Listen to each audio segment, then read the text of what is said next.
Hi, everyone. Greetings. We've entered Ignatius's letter to the Philadelphians. This is so good as far as I'm concerned that we have within a decade or so of Christ speaking to the church in Philadelphia as well as Smyrna as well as Ephesus. We have overlapping information about the same generation, that is the third generation since the apostles. And it's endearing and significant, especially because of the way it refutes the idea that we were trained in, that the apostasy of the church was immediate upon the death of the apostles. Well, now all the apostles are dead, and when Paul initiated the ministry in Ephesus and the whole province of Asia, starting the work there in the mid to late 50s, now 50 years has gone by. 40 years until Christ addresses the seven churches in the book of Revelation, and now another decade till we get to Ignatius. And what's happened? Has anything significant happened that indicates there's an apostasy going on? Well, you have information that relates to that here in the Epistle to the Philadelphians, but it doesn't confirm the thing that you thought was the truth, namely that the wolves are taking over. So he does address, even in the paragraphs we're looking at today, which is paragraphs 2 to 4 in the Epistle to the Philadelphians, Ignatius does address the issue of schism and wolves and weeds. All the things you think he might be alluding to, how does he think about them? What does he observe about them? So let's read paragraphs 2 through 4 in the epistle. Therefore, as children of the light of truth, flee from division and false teaching. Where the shepherd is, there follow like sheep. For many seemingly trustworthy wolves attempt, by means of wicked pleasure, to take captive the runners in God's race. But in your unity they will find no opportunity.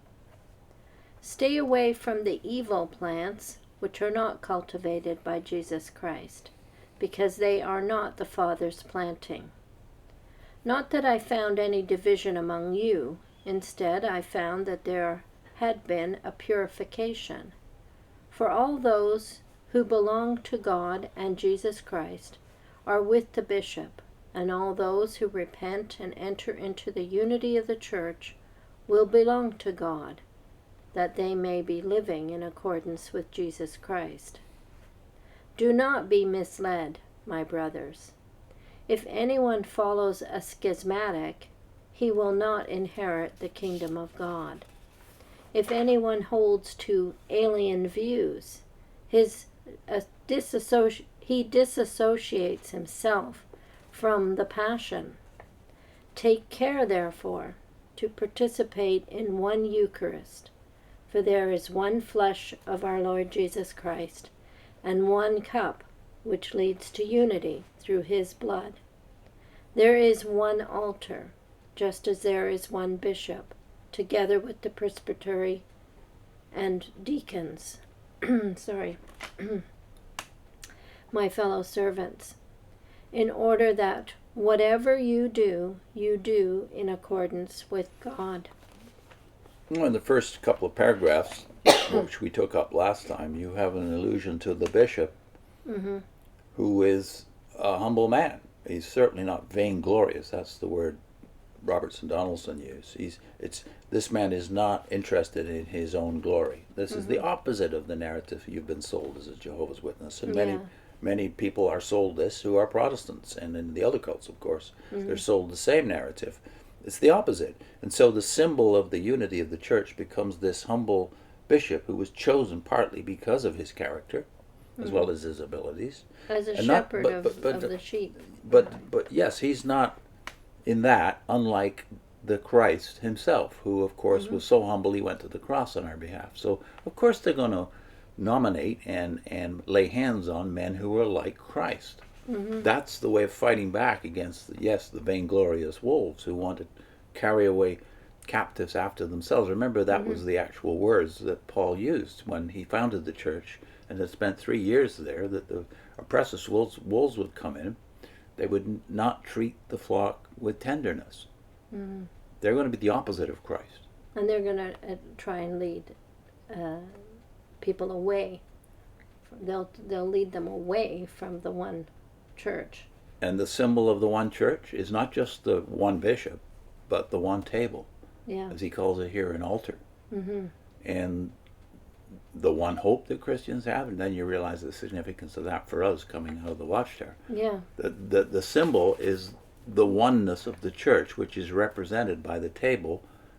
No, there's not going to be a second fellowship developed where a different table and a different view of salvation maintains.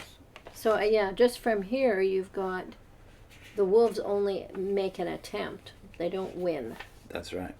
You know, because a shepherd, I mean, if you just take it from a human standpoint, a shepherd always had to deal with animals, wolves, and preying on his sheep. Well, that's why he's there. He's there to protect and to make sure they're fed and then to protect them. Yeah. So why would you think that the wolves would win? Well, when you think that way, you're in effect slandering the Good Shepherd, aren't you? Yeah. And not only that, but you're negating the role of the Holy Spirit. Remember, Paul had said in his final address to the Ephesian elders in the 50s, he had said, the Holy Spirit appointed you. Christ's blood bought you, talking to the elders, and the Holy Spirit appointed you. So what chance do the wolves have in this environment? Yeah. What chance do the weeds have? All they can do is draw away, as Paul says, away disciples after themselves. Mm-hmm. And what will they teach? Well, it'll be the opposite of the passion of Christ. They will say, in effect, that Christ's passion was unreal. He wasn't really human. Yeah. And that was the first great heresy of this period, right? The Gnostic or Marcionite heresy. So, and then he goes on to about the Eucharist or the Lord's Supper, the one table, everyone invited to it, not to two groups. So who's the schismatic now? You know, when you look at it from that point of view, in the Watchtower, you don't think of the Watchtower as having left the church, which they did, and started up their own thing. That's what Russell did. He withdrew from the church, got a following, and then started teaching different kinds of teachings from the church. And at first it was a different table, i.e. we have a different understanding of the Lord's sacrifice. They did. That we are the special, what did they call them? Because they thought they were so special that they were part of the sacrifice. Yeah, that's the original teaching. Yeah. But now, of course, they have no table at all except once a year, and you're not supposed to partake of that unless you're proud. Yeah. So really, they've got two. Well, really, one group is not fed at all. They're just not allowed to partake. So they fit the description better than the people they're claiming are wolves. The They're basic more idea, like that. the basic idea of schism is separation, and that's the root meaning of the word heresy as well. Separation from. Well, they can't win, so they can find, as it says in the final clause of paragraph 2, right? It says in yours, it says they find no opportunity. Yeah. I think that's what it said. Yeah, but in your unity they will find no opportunity. In Roberts and Donaldson translate that part, in your unity they will have no place. So what's the symbol of the unity? The Lord's Supper. The Lord's and Supper, they're presided over, not just by the bishop, but by the elders and the deacons that have already been appointed by the same Holy Spirit. Right. When witnesses will say 144,000, and I can find the number in the scriptures, but they don't look at the context. Yes, the number's there. We know that. But it's not about the Lord's table. You've got, like, what's the math here? When you think in terms of only 144,000. Well, how many generations have gone by since? At least 60 to 70 generations have gone by since Christ inaugurated the new covenant, right? Mm-hmm. So at 144,000 total for the so-called anointed ones, that basically breaks down to about 2,000 plus per generation, over 60 or 70 generations. Yeah. And how many were there at Pentecost? Well, there was 3,000 converted then. Yeah, the best estimates of after 3 generations, so we're now at 110 AD, about after 3 generations is at least going to be many tens of thousands, if not over 100,000 believers. Because by 300, around the time of Constantine, there's estimated to be 1/10 of the Roman Empire is Christians. So we're talking there something more like 10 million. 10 million. So you're saying, in effect, that only a few thousand were real Christians during. As Ray France pointed out in at least one of his books, this is mathematical impossibility.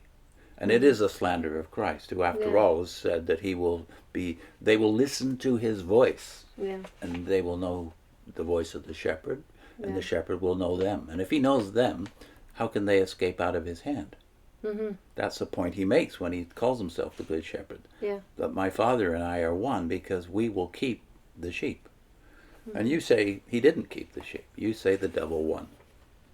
I love the translation, therefore, of Donaldson and Roberts, who say they will have no place. And if they have no place, then they have to become schismatics, don't they? They only have the one option of taking whatever disciples they can grab and running.